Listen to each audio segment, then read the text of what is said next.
Episode 76 এর শুরু হয় ওখান থেকেই যেখানে গত এপিসোড শেষ হয়ে গিয়েছিল। উৎসব এসে দেখে জোরো, নামি, ভিভি, ব্রগি সবাই মোমের মূর্তিতে পরিণত হয়ে গেছে। মিস্টার ফাইভও জঙ্গল থেকে বেরিয়ে আসে। উৎসব কিছুক্ষণ ভাবার পর সবকিছু বুঝতে পারে। সে তার গুলতি লুফির দিকে চালায়। এদিকে মিস্টার ফাইভও তার দিকে গুলি চালায়, ফলে লুফির গায়ে আগুন লেগে যায়। মিস ভ্যালেন্টাইন বলে কতটা খারাপ নেশানাওয়ালা লোক, মারছে একদিকে তো লাগছে আরেক দিকে। উৎসব পেছনে ঘুরে বলে তার গুলি আবার কোথায় গেল। তখনই তার উপর একটি বিশাল ধামাকা হয়, ফলে উৎসব আর কারো দুজনেই মাটিতে পড়ে যায়।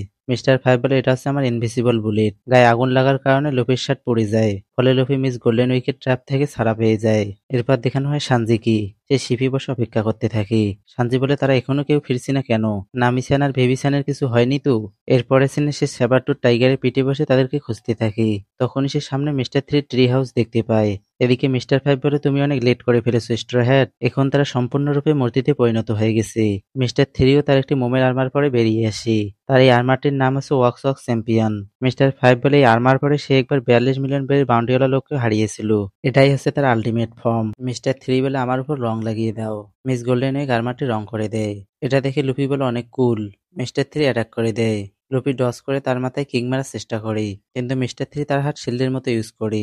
এদিকে উৎসব তার মাথা খাটায়। সে বলে এটা আমি আগে ভাবিনি কেন।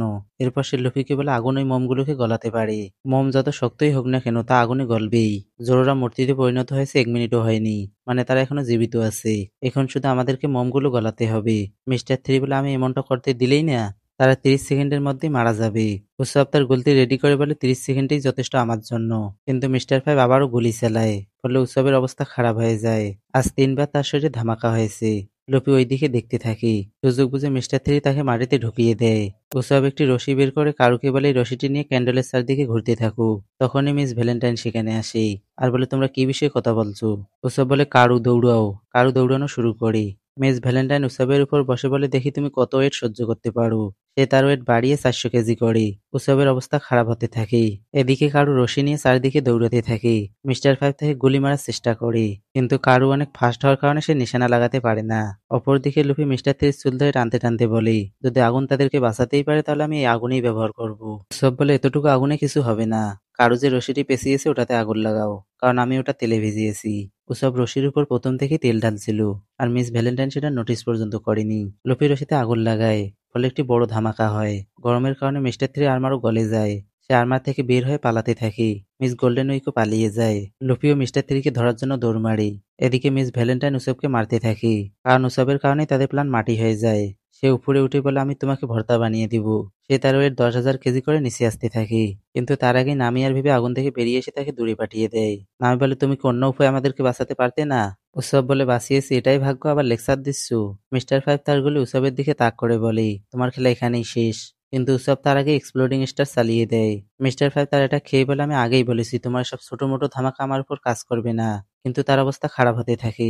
উৎসব বলে তুমি হয়তো জানো না যে আমি একজন মিথ্যাবাদী লোক। ওটা এক্সপ্লোডিং স্টার ছিল না, ওটা ছিল তাবাস্কো স্টার। তাবাস্কো মানে হচ্ছে ঝালমরিচ।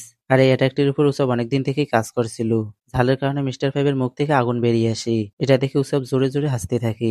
মিস্টার ফাইভ রেগে বলে এখন আমি আমার পুরো বডিকে এক্সপ্লোড করব। সে উৎসবকে ধরে রাখে, কিন্তু আমরা তো জোরের কথা ভুলেই গেছি। জোর আগুনের মধ্যে থেকে অনিগিরি ইউজ করে, ফলে মিস্টার ফাইভও ডাউন হয়ে যায়। এদিকে লুফি আর কারো মিস্টার থ্রিকে খুঁজতে থাকে। তখনই তারা সামনে অনেকগুলো মূর্তি দেখতে পায়, যেগুলো হুবহু মিস্টার থ্রির মতো। মিস্টার থ্রি বলে তুমি কি বলতে পারবে আমি কোথায়। যখনই তুমি আমার কাছাকাছি চলে আসবি আমি তখনই কাটাপ্পা ক্লাসিক মেরে দিব। কিন্তু লুফি তার পা লম্বা করে আসল মিস্টার থ্রির মুখে স্টাম্প লাগিয়ে দেয়। মিস্টার থ্রি বলে তুমি কিভাবে জানলে যে আমি আসল। লুফি বলে আমি তো আন্দাজ লাগিয়েছি। মিস গোল্ডেন ওয়েক আস্তে আস্তে পালাতে থাকে। কারু তাকে দেখতে পেয়ে তাকে ধরার জন্য যায়। এরপর দেখানো হয় সানজিকে। সে আরাম করে বসে চা খেতে থাকে। এরপর সে বলে আমি কিভাবে এখানে বসে আরাম করতে পারি। নামিসান আর ভেবিসানের জীবন হয়তো বিপদে আছে। সে উঠে ঘর থেকে বের হতে থাকে। তখনই কিছু একটা বাজতে থাকে। সানজি এসে দেখে একটা ডেনডেন মুশি বাজছে। সানজি কল রিসিভ করে। কেউ একজন বলে মিস্টার থ্রি, রিপোর্ট পাঠাতে এত বেশি সময় লাগছে কেন তোমার। সানজি বলে আমি কার সাথে কথা বলছি জানতে পারি কি। অপর দিক থেকে বলে আমি হচ্ছে মিস্টার জিরো। এদিকে ব্রগি জোরে জোরে কাঁদতে থাকে। তার চোখ থেকে ঝর্ণার মতো পানি পড়তে থাকে। লুফি বলে এখানে তো রেইনবো দেখা যাচ্ছে। তখনই ডোরি দাঁড়িয়ে যায়। তাকে দেখে সবাই বলে জোরে বলে কিসের মিরাকল। এতদিন ধরে একই ওয়েপন ইউজ করলে সেখানে ধার থাকার কথা নয়, তাই সে বেঁচে গেছে। অপরদিকে সানজি ভাবে মিস্টার জিরো তো ভেবিসনের বসের কোড নেম। এর মানে এটাই ক্রোকোডাইল। সেভেন ওয়ার্ল্ডসের মধ্যে একজন। আর এই ডেনডেন মুশির ওনার আছে মিস্টার থ্রি। ক্রোকোডাইল বলে আমি অনেক আগেই তোমাকে অর্ডার দিয়েছিলাম, এত সময় কেন লাগছে তোমার? কেন চুপ করে আছো? তুমি কি প্রিন্সেস ভিভি আর স্টুয়ার্টদের মারতে পেরেছো? সানজি বলে মিশন কমপ্লিট, আমি তাদের সবাইকে মেরে ফেলেছি যারা তোমার সিক্রেট সম্পর্কে জানতে পেরেছে। ক্রোকোডাইল বলে আমরা যতক্ষণ কথা বলছি আনলাকিস নিশ্চয়ই ততক্ষণে সেখানে পৌঁছে গেছে, এটা কনফার্ম করার জন্য যে মিশন কমপ্লিট হয়েছে কিনা, এবং তারা তোমার জন্য একটি ইটার্নাল পোস্টও নিয়ে যাবে। এটা পাওয়া মাত্রই তুমি সোজা এরাবাস্তায় চলে আসবে। এখন আমাদেরকে সবচেয়ে ইম্পর্টেন্ট মিশন শুরু করতে হবে। সানজি দেখে আনলাকিস জানালায় দাঁড়িয়ে সবকিছু শুনে ফেলেছে। তারা সানজিকে অ্যাটাক করে। মিস্টার থার্টেন গুলি চালাতে থাকে। সানজি প্রথমে মিস ফ্রাইডেকে মারে, এরপর মিস্টার থার্টেনের গলা পা দিয়ে মচকে দেয়। ক্রোকোডাইল বলে ওখানে কি হচ্ছে? সানজি বলে কিছু না, স্ট্রেট বেঁচে ছিল তাই তাকে সম্পূর্ণভাবে শেষ করে দিলাম। ক্রোকোডাইল বলে সে বেঁচে ছিল মানে? তুমি কি মিশন কমপ্লিট করোনি? সে গ্লাসে থাকা একটি ফুলে হাত দেয়। গ্লাসের পানি আস্তে আস্তে শুকিয়ে যেতে থাকে। ফুলটিও শুকিয়ে ধুলার মতো উড়ে যায়। মানে এটা হচ্ছে তার ডেভিল ফুডের পাওয়ার।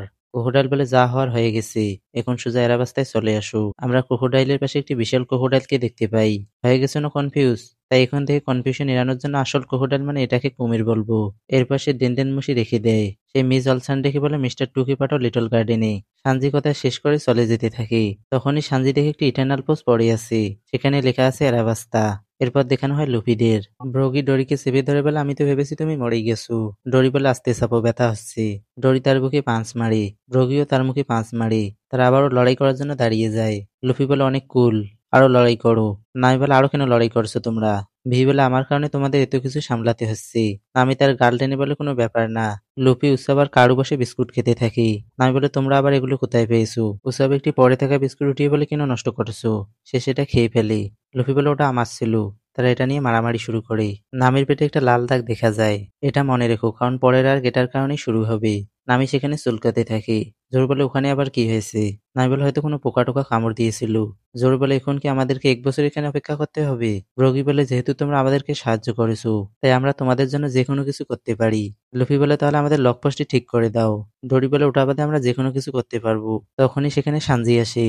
সে বলে নামি-চান, ভেবি-চান আর বাকি গাধারা তোমরা সবাই কেমন আছো? তাকে দেখে উসাব আর কারু অনেক রেগে যায়, কারণ যখন তার প্রয়োজন ছিল তখন তার পাত্তাই পাওয়া যায়নি। সে জায়ানদেরকে দেখে বলে তোমরাই কি মিস্টার থ্রি? কিন্তু তোমরা দুইজন কেন? আরেকজন কোথায়? নামি বলে তুমি কিভাবে মিস্টার থ্রির বিষয়ে জানলি? নামিকে এই কাপড়ে দেখে সানজির পারবি মোড অ্যাক্টিভেট হয়ে যায়। সে বলে এভাবে থাকলে তো তোমার ঠান্ডা লেগে যাবে। সে তার কোট খুলে নামিকে পরিয়ে দেয়। এরপর আরাম করে বসে সিগারেট টানে। তারপর সবকিছু খুলে বলে, আই মিন পুরো স্টোরি তাদেরকে শোনায়। সে এরাবাস্তা ইটার্নাল পোস্টও দেখায়। এটা দেখে সবাই বলে বাহ বাহ, তুমি তো অনেক মহৎ কাজ করে ফেলেছো। ভেবে এসে তাকে হাঁক করে। সানজি বলে আমার সাথে থাকলে তোমাকে সবসময় সুখে রাখবো। জোরো তার সামনে দিয়ে যেতে থাকে। সানজি বলে কোথায় যাচ্ছ? আমাদের কম্পিটিশন এখনো শেষ হয়নি। জোরো বলে আমি সেটা জিতে গেছি। সে তার হাত দিয়ে দেখিয়ে বলে আমি এত বড় একটা রাইনো ধরেছি। সানজি বলে সেটা নিশ্চয়ই খাওয়ার অযোগ্য হবে। ব্রগি বলে আমারও এরকম কম্পিটিশনের কথা শোনা শোনা মনে হচ্ছে। ডোরি বলে আমারও। তারা বিদায় জানিয়ে শিপের দিকে যেতে থাকে। উৎসব বলে আমি একদিন অবশ্যই এলবাব ভিজিট করব। তারা যাওয়ার পর ব্রগি বলে আমাদের ফ্রেন্ডরা তাদের যাত্রা শুরু করতে যাচ্ছি। তাদের সামনে একটি মনস্টার আসবে। তুমি কি এই অবস্থায় লড়াই করতে পারবে? ডোরি বলে অবশ্যই। এদিকে গোয়িং মেরির সামনে জোরু আর সানজি ঝগড়া করতে থাকে। জোরু বলে আমারটা বড় তো সানজি বলে আমারটা। লুফি বলে কোনটা বড় হয় হোক, দুইটা কেটে শিপে তুলে ফেলো। দুজনেই বলে তুমি চুপ থাকো। জোরু বলে ওই উৎসব, আমি জিতেছি তাই না? উৎসব বলে তোমরা কি এটাকে ডোরো বলতে পারো না? জোরু বলে ডোরো বলার প্রশ্নই উঠে না। নামি যখন রাগ দেখায় তখন তারা দুজনেই মাংস কেটে শিপে উঠি। এরপর তারা নোঙ্গর তুলে ফেলে। গোয়িং মেরি আস্তে আস্তে জঙ্গল থেকে বেরিয়ে যেতে থাকে। লুফি বলে জায়ান্ট ওল্ডকায়েরা আমাদেরকে বিদায় জানানোর জন্য এসেছে। ডরি আর ব্রগি সামনে দাঁড়িয়ে থাকে।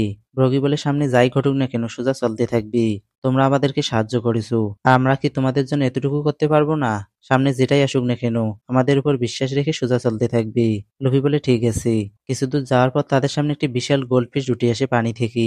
এটা দেখে সবারই অবস্থা খারাপ হয়ে যায়। ডরি আর ব্রগি তাদের ওয়েপন সামনে ধরে। তাদের ওয়েপন থেকে এক ধরনের অরা বের হতে থাকে। এগুলো আসলে কি সেটা অনেক পরে রিভিল হবে, তাই আমিও স্পয়লার দিচ্ছি না। ডরির শট থেকে ব্লু কালারের অরা এবং ব্রগির এক্স থেকে রেড কালারের অরা, এজন্য তাদেরকে বলা হয় ব্লু ওয়ার্ক ডরি আর রেড ওয়ার্ক ব্রগি। উসব গোল্ডফিশটি দেখে বলে একটি জায়ান্ট গোল্ডফিশ, এটা কেন জানি শোনা শোনা মনে হচ্ছে। উসবের এই কথাটি নিয়ে ভিডিও শেষে ডিসকাস করব। এখন সামনে আগাই। নামি বলে ওই উসব তাড়াতাড়ি শিপ ঘুরাও। উসব বলে আমাদেরকে সোজা যেতে হবে তাই না লুফি? লুফি বলে অবশ্যই। নামি বলে পাগল নাকি তোমরা? লাবণের পেটে যা ঘটেছিল সেটা এখানে কখনোই ঘটবে না। লুফি বলে তো প্যানিক করতে হবে না, এই নাও বিস্কুট খাও। লুফি তাকে বিস্কুট দেয় খাওয়ার জন্য। আস্তে আস্তে গোয়িং মাই সেটির পেটে ঢুকে যায়। সানজি বলে আমরা কি তাদের উপর বিশ্বাস রাখতে পারি? নামি বলে এখন দেরি হয়ে গেছে, আমরা অলরেডি ভিতরে ঢুকে পড়েছি। এদিকে ডোরি বলে অনেকটাই বড় হয়ে গেছে আইল্যান্ড ইটার, দ্য ফিল্থি মনস্টার। ব্রগি বলে তার সাইজে একমাত্র আশ্চর্যের বিষয় নয়, সে যে পায়খানা করে তার সাইজও আইল্যান্ডের সমান। আমার মনে পড়ছে একটি আইল্যান্ডের কথা, যার নাম নাথিং অ্যাট অল আইল্যান্ড। ডোরি বলে সেগুলো তার পায়খানা ছিল, সেটা আমরা আইল্যান্ড ভেবে ল্যান্ড করেছিলাম। ব্রগি বলে পুরোনো দিনের কথা মনে পড়ে গেল।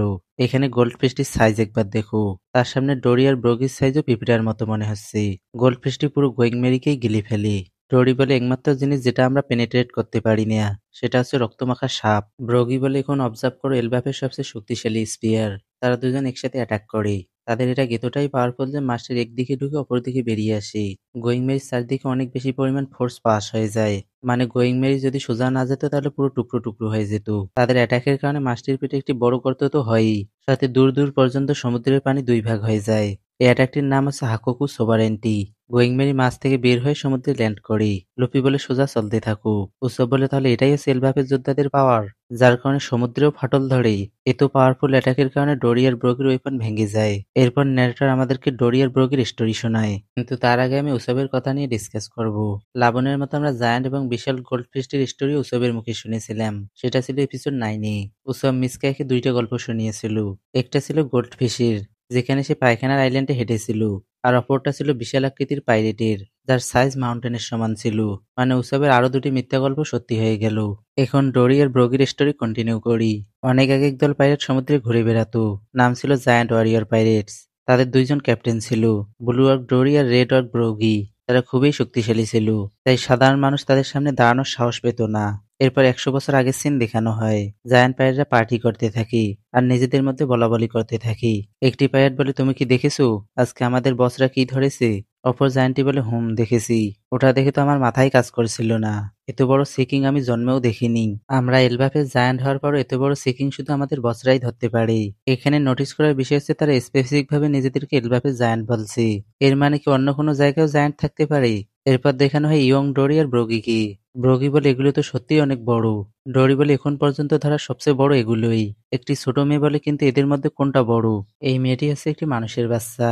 সে এখানে কিভাবে এসেছে সেটা তো আমিও জানি না, কিন্তু তার কারণে শুরু হয় একটি লেজেন্ডারি ডুয়েলের। ডোরি আর ব্রগি তাদের শিকার করা সিকিং দুটি মাপতে থাকি। ডোরি বলে, আমারটা একটু বড় মনে হচ্ছে। ব্রগি বলে, চোখের সমস্যা নাকি তোমার? আমারটা 3 সেন্টিমিটার বড়। এটা নিয়ে তাদের মধ্যে লড়াই শুরু হয়। তাদের ক্রুমেটরা তাদেরকে থামাতে না পেরে ওখান থেকে চলে যায়। আস্তে আস্তে সময় কাটতে থাকে। সিকিং দুটি ডিকম্পোজ হয়ে হাড্ডিগুলোই পড়ে থাকে। এমনকি তারা নিজেরাও ভুলে যায় যে কেন তারা লড়াই শুরু করেছিল, কিন্তু তারা লড়াই কন্টিনিউ করতেই থাকে। এভাবেই 100 বছর কেটে যায়। ওই মেয়েটি নিশ্চয়ই এতদিনে মারা গেছে। বেচারি জানতেই পারলো না কার সিকিংটি বড় ছিল। এরপর প্রেজেন্ট সিন দেখানো হয়। ডোরি আর ব্রগি সমুদ্রের পাড়ে বসে থাকে। তখনই ভোলকানো ইরাপশন হয়। তারা আবারও লড়াই করার জন্য দাঁড়িয়ে যায়। এই লড়াই না জানি আরো কত শত বছর চলবে, কারণ এখন তো তাদের কাছে কোনো ওয়েপনও নেই।